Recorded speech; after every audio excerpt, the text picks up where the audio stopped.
Got a really great presentation. I'm excited to introduce who we have today, Green Buzz Agency. Green Buzz is a leading video production company here in Washington, D.C. The Green Buzz team uses storytelling techniques from their experience in the feature film industry to guarantee the highest quality product for their corporate clients. Without further ado, I'm going to turn it over to you all. We love talking about video production. We love talking about marketing strategy. So to get the opportunity to talk about both with all of you guys who are experts in the field is really exciting to us. And so we really hope that you can take some of the stuff we have here today and bring it back to your department and share it with some of your colleagues. And have some of those techniques that Hollywood uses, that TV stations use, and kind of apply those to maybe the nonprofit or the association or the corporate world. We are going to start off by talking about the actual production process. We're going to move through this very quickly. There's three main phases to the production process. It's pre-production, production, and post-production. In pre-production, that's really when you're doing all of your planning. That's when you're making decisions on what is the final format, what is the platform going to be? Is this going to be an online video? Is this going to be for TV? It's how long is the video going to be? And this is brainstorming. This is creating interview questions if you're doing a client testimonial. It's scouting the location and storyboards if you're doing more motion graphic pieces. In your production, you're looking at your location, you're looking at the talent. The talent might be real people, they might be employees at your company if you're doing a documentary style, it might be actual actors if you're doing more of a narrative piece, your crew. So looking at the crew, maybe you're familiar with director of photography, it's also called a cinematographer. They're really responsible on the set for two things. They're responsible for anything and everything related to the camera, so that's the settings, that's what lens happens to be on there, but they're also really responsible for the lighting. And I want to focus in on lighting for a second because I think that it's a mistake that happens time and again in corporate video. You have different lighting temperatures. There's daylight, which is purely sunlight. There's tungsten and there's fluorescent, and those are blue and orange. And so sometimes you'll see footage and you're like, that looks horrible, and you're like, why does this look so bad? And it's because you didn't have the right lighting color temperature, and truly it takes decades, and I'm not exaggerating, it takes decades to fully understand lighting, and the top cinematographers have been doing it for 30 and 40 years in Hollywood, so it's a very complicated process. So director, producer on a bigger set, if you're dealing with a set, five crew or larger, you might have these as separate roles. A lot of times on a smaller corporate set, they're going to be one and the same. Your producer is also going to be the director. A lot of times a producer will show up. If it's more of a documentary style piece, they'll be the ones interviewing the subjects. If it's a narrative piece, you're going to have a director there. They're going to be the ones guiding the performance of the actors. So these are a bunch of other roles. These are people that you'll meet on set. I want to focus in on the audio engineer. A lot of times when you have a smaller crew, you have a smaller budget, you really can only have maybe a producer and a DP. And the third person that might be added to the team is either going to be a camera assistant or an audio engineer. You can control the sound enough if you have one source where you don't need an audio engineer. So that's something that you can remove from your budget. A lot of times it's overkill. You've done all your planning, you've done your actual shoot, you have the footage from that, and now we're going to craft the story. We're going to get into the editing portion of it. And you have your footage from the actual shoot itself, but then you have all these other media assets that you can work with. They might be photographs that you've taken over the years. They might be other video footage from other shoots that you've done. If you don't have the proper and necessary imagery or footage, then maybe you'll buy it. Maybe you'll buy some stock imagery. So maybe there's many sites out there that have thousands of photos if you're just looking for one specific thing. If you're looking for a tractor trailer and there's none around here, you can go and buy that. And then you're dealing with the audio side. You're dealing with music and soundtracks and sound effects. And sound effects, you might not even notice it, but a lot of the higher end pieces that you're seeing have hundreds of sound effects all throughout it. Then you're dealing with motion graphics. So those are your templates. Those are your lower thirds. A lot of times you're IDing people. And so you have all these variables. I mean, I just listed 9, and there's many more than that. And that's the job of these guys. These guys are taking all these different media assets, and they're trying to craft something that fits within your frame of 2 minutes and tell something that's super engaging, that's going to speak to your specific audience. And we're going to start with a case study that we did for George Washington University. We did this for 2 of their departments. This video was for their alumni department. It was also for their development department. And they wanted to get the alumni excited about the basketball team. GW doesn't have a football team. The main source of school spirit on campus is the basketball team. And going back to 2007, their basketball team was very poor. And this year, they knocked off some big programs to start off the season. They won a bunch of games, and it was very obvious that they were going to make the NCAA tournament.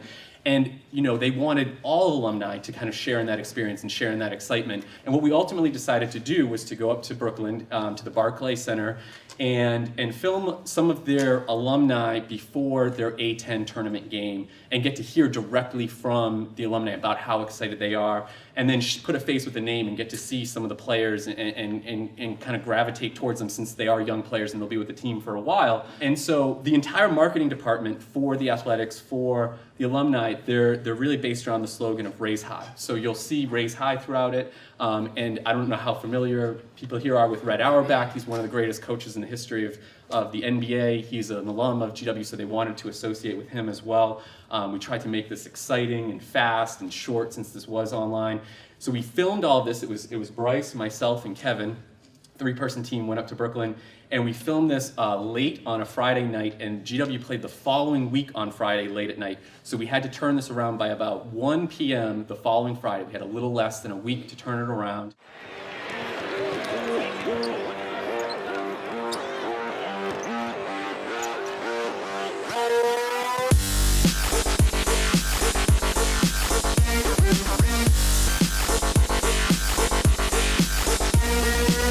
Buzz started for me out on the line outside of the Barclay Center. A lot of GW alumni filtering in. I'm just so proud to be an alumni and be a part of this movement.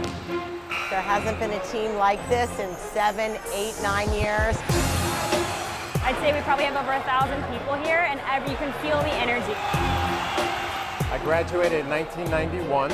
I graduated in 2009. I graduated in 2005 from Elliott School. The School of Medicine and Health Sciences. From the Columbian College. If you want a place to be in the world tonight, it's right here with all of our alumni, students, parents, friends of the George Washington University. It's just important to have a community that supports our student athletes. I love this team, and I'm proud to support it. Everyone that's participated and made this happen knows it didn't happen overnight. What we're trying to do is develop students and student athletes to really impact the world. This is an even better turnout than last year. The first thing it can really do for us is get our name out there. Applications the next year go through the roof. Tonight, you are the George Washington University. It raises the school spirit and makes us all proud to be Colonials. And you have really galvanized our whole university community. You're building a spirit and you're building a family within the university stronger than we've ever had before. Gentlemen, go out there and raise high. Crank it up. Raise high! Raise high! Win, baby. Crank it up. Raise high, the buff and blue.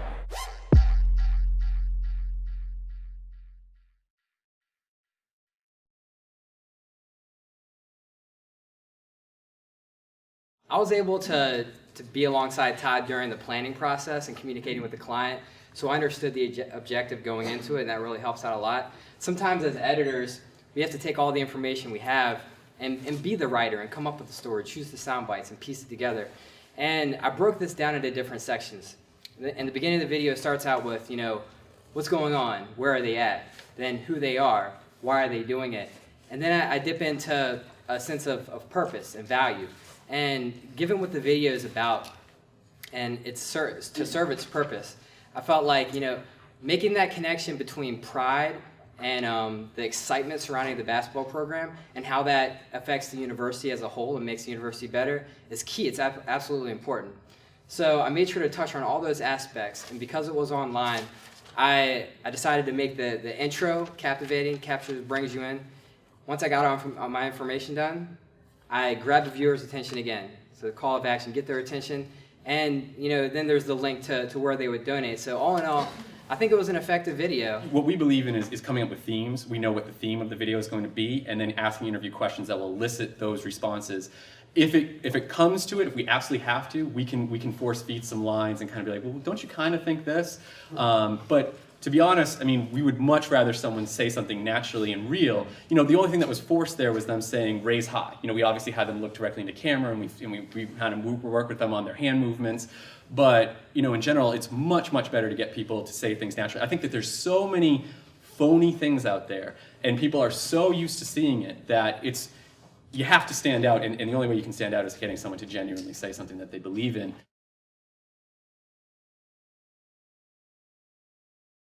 So we've been lucky enough to do a pretty good job with our SEO, and if you were to search video production Washington, D.C. or some variation of that in Google, we would come either 1, 2, or 3, but we would be in the top half of the first page, and what that results in is a lot of people reaching out to us through our website and asking us to kind of put together an estimate or a bid for their video. And a lot of times, they're marketers, and a lot of times it's just one sentence. It's, hey, I have this video, how much would this cost? And I know that, they're reaching out to 8 or 10 different folks, and they're just kind of doing it quickly. And so what I wanted to do this section just so that you might have more idea of what you want to communicate to the video production team, whether that's an internal department or a vendor like us, which will help them out through the process.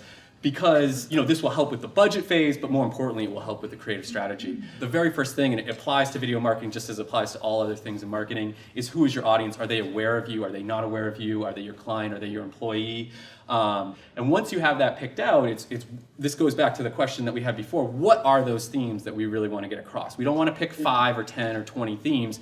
We really want to hone in on maybe 1 or 2 major themes and make sure that that resonates with the viewer. So once we have that, it's what is the style of this video going to be? Is this going to be narrative? Are we going to use actors? Is this going to be documentary style? A lot of times in corporate it is documentary style. It's very expensive to get into actors and kind of all the things that encompass. Once you've kind of made all these different decisions, you might be struggling. You might say, I'm not exactly sure what I want to do. I'm not sure if I want to do it narrative or if I want to do motion graphics. You can look back in your archive, you can look back at other projects you've done in the past and say, this really worked well. Maybe you look to your competition. What are they doing? What are you seeing in pop culture?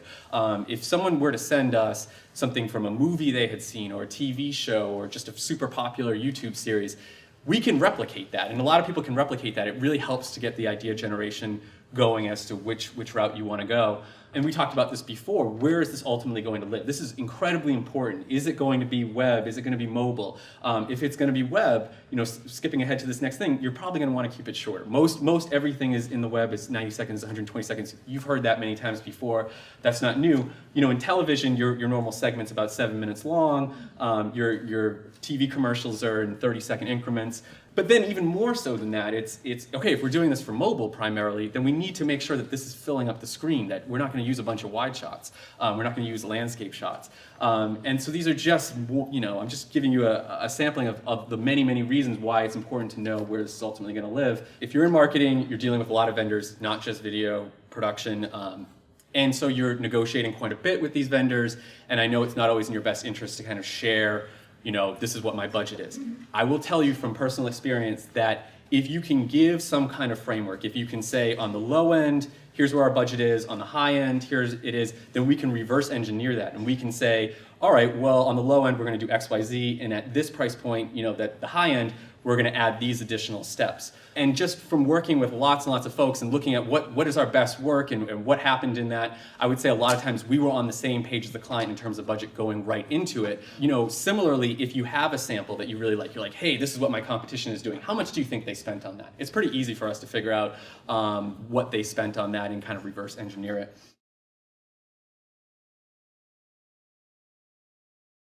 We're going to transition the presentation over to these guys now. Just to kind of give a framework to all this new technology that's coming out, video production as of late has been a pretty lucrative industry for making accessories and things like that. And whenever there's a lucrative industry, it becomes competitive. And when it becomes competitive, what you get is really great products, really great innovation, and really great prices, which is why all of this is happening, and it's happening so quickly.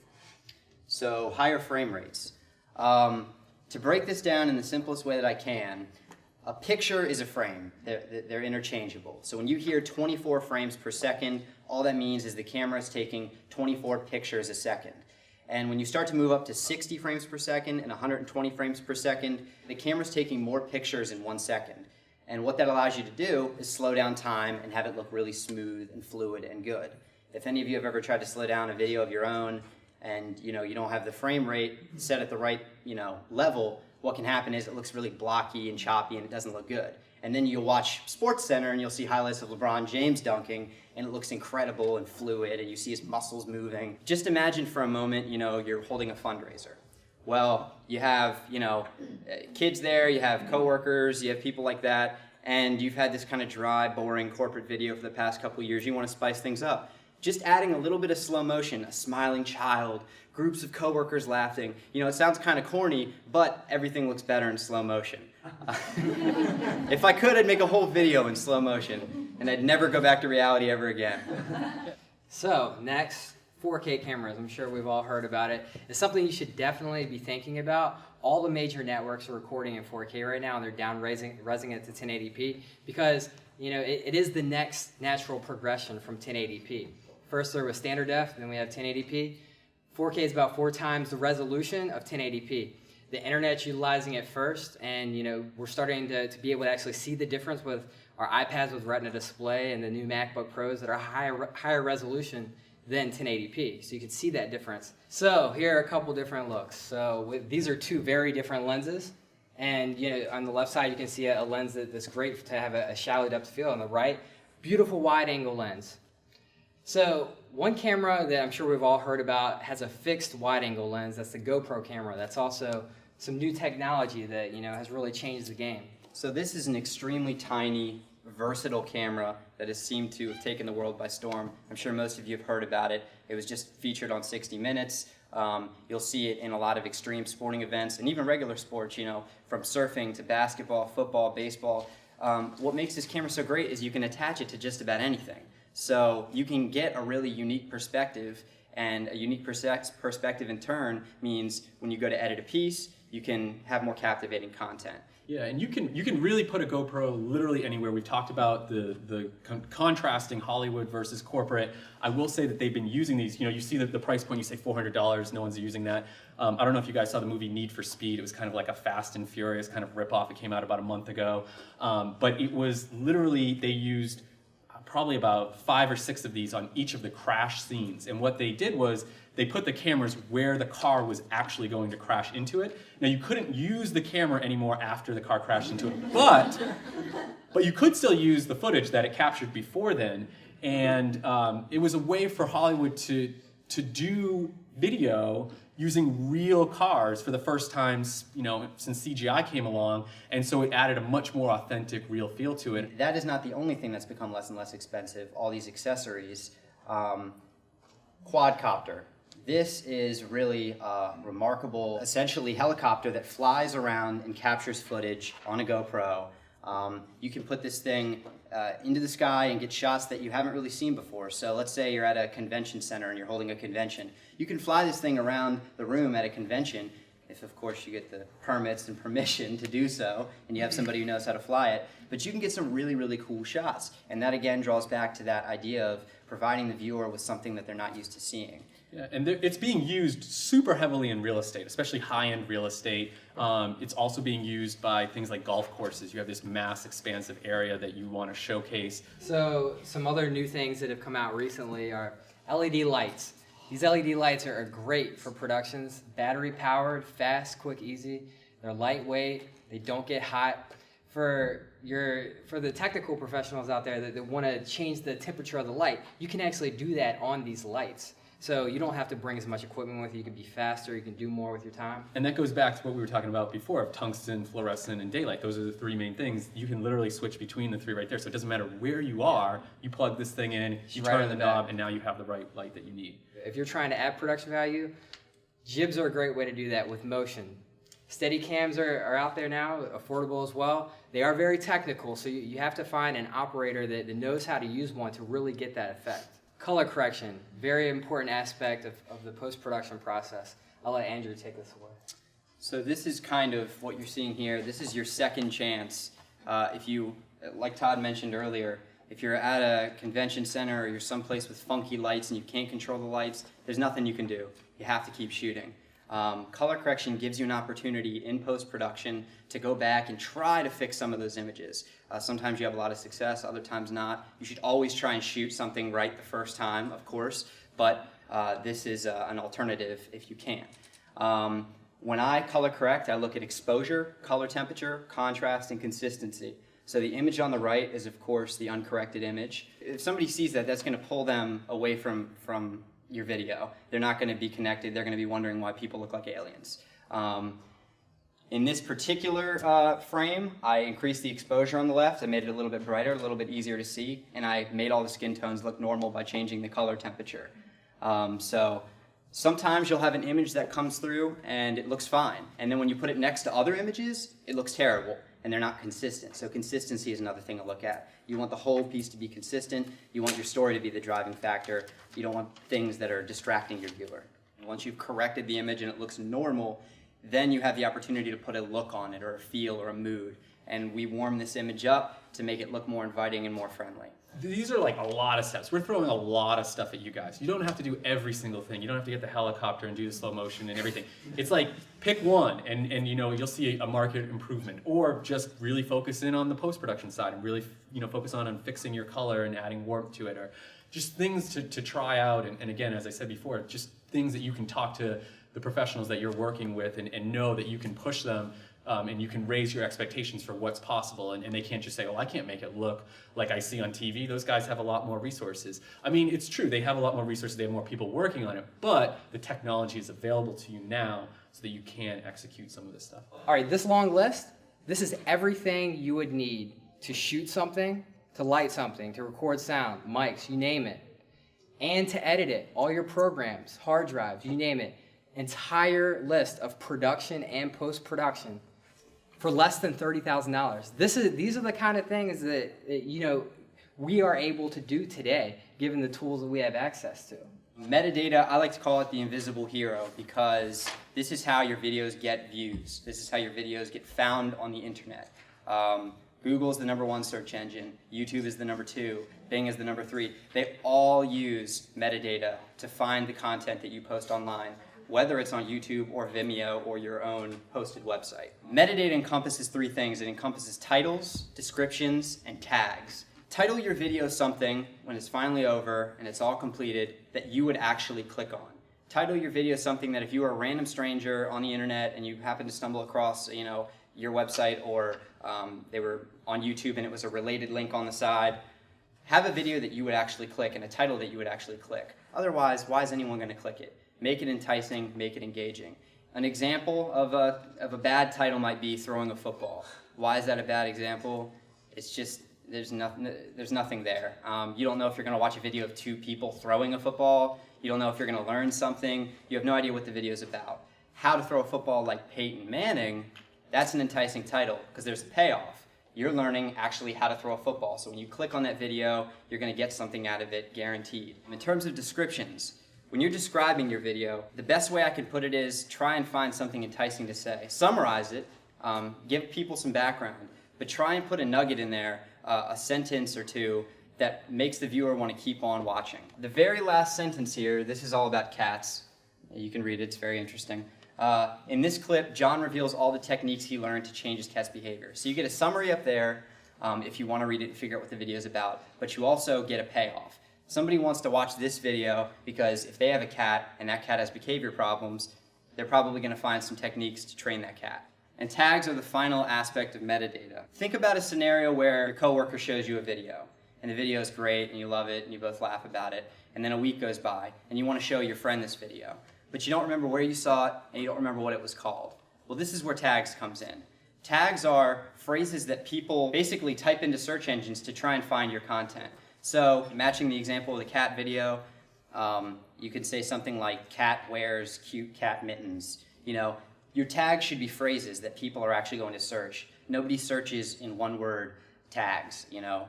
If you're looking for a specific video, you're not just going to type in video on Google. You're going to type in what you remember about the video. So tags are like quasi-titles. You know, I think metadata is a phenomenal tool. It's free. It takes about 5 to 10 minutes to do, and it's definitely an aspect of video marketing that should not be forgotten, because if you do it poorly, your videos will never show up anywhere. And if you do it well, you have a chance of random people stumbling across them and getting more eyes on your content.